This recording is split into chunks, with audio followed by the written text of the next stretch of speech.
I have the privilege of visiting with Jill Lane of Jill Lane Quarter Horses. She has had an incredible year with her great futurity horse, JL Rock Lost a Sock, who is running here at the Pink Buckle. Jill, so excited to visit about all the things going on with your breeding program and you as an owner. So tell me about this year with Mo, as you call him. Well, it's the way I put it, it's a year that every breeder dreams of having. You know, we're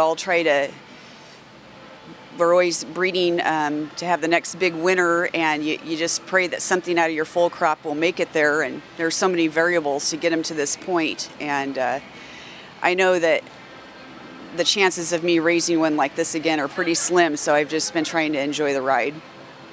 What is it about this special gelding that has allowed him to be so consistent and so effective all year long? I think that, you know, he comes from a strong dam line. I mean, the mare was thoroughbred, and she never had an opportunity to shine like he did, but I could feel that she was going to be a producer, and she wanted to work, and she had a lot of heart and a lot of grit, and I think that she passed that on to him. But I would like to say that I knew he was going to be this way. I mean, I felt like he was going to be special when he was born, but this is something bigger than anything that man could make, honestly. I mean, it's just, thank goodness that Mark is his trainer, and Mark just clicked with this gelding, and they are both very confident together, and I think that they feed off each other's confidence, and it's allowed that horse to really shine because Mark's allowed him to be who he is and allowed him to have his little quirks and personality traits that I think would have driven some other people crazy. But I don't know how to explain it. It's just, it'll probably never happen again. It's just been surreal. Well, we're so thrilled for you. It's been so fun to watch him all year long. You mentioned personality and the quirks of the great ones. What is his personality like? I mean, if we were at the stall hanging out with him, what would we see? Well, he would be really friendly. Everybody would love him just hanging out at the stall. But I know that I was riding him for about a year before I sent him to Mark, and I was ready to give up on him.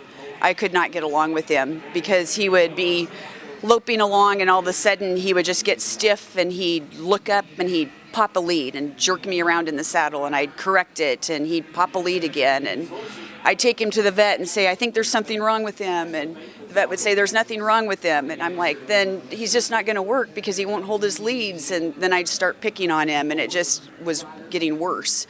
And Mark got on him and ignored all that for the most part, and it just went away, and well, the rest is history. Absolutely. Tell us a little bit more about your program. You've got JL Sirocco, who's a pink buckle stallion, and then you have JL Ready to Charm, who's a ruby buckle stallion. But the foundation of your program was actually a thoroughbred stallion named Red. Tell us the quick story of how he influenced your program. Oh gosh. Well, it all started back when I was first getting back into horses again, and my friend and I had a meeting because I was a pharmaceutical sales representative, and we had a meeting in California, and we decided to go look at racehorse stallions, and so Blaine Schwanevelt was one of the places where we stopped, and my goal was to see Band of Azure, which I got to do, and I ended up buying a really pretty daughter of Band of Azure, and that ended up being Sirocco's dam, Solara. But Blaine pulled out a thoroughbred stud at that point in time that just came off the track, and that was Red. And I had never thought about breeding to a thoroughbred, but like the next year I went back and I bought a filly by Red off the track, and that was the dam of JL Rock Paper Scissors, who he ended up winning like $150,000. And so that's sort of how I got into the thoroughbreds, and I loved his colts. And then a few years later, the opportunity presented itself where I actually could own Red. And I didn't have any idea I was ever going to own or stand a stallion, but there it was. And then I started scrambling, trying to find mares that I thought would cross on him. Thank you. Oh, thank you so much for sharing that story. I love that you went to the farm to look at him, and then just not that long, a few months later, he was standing in your barn. Yes. So my final question for you before we go back to the action is, What is something surprising that people may not know just by visiting with you at a barrel race? Just share a fun fact about yourself, or kind of just an interesting hobby or something people might not guess about you. Oh gosh. I don't, one thing that I remember is, like I said, when I graduated from college, I had to get out of horses when I was in college and basically get a college education and get a job so that I could afford the luxury of owning and showing horses again.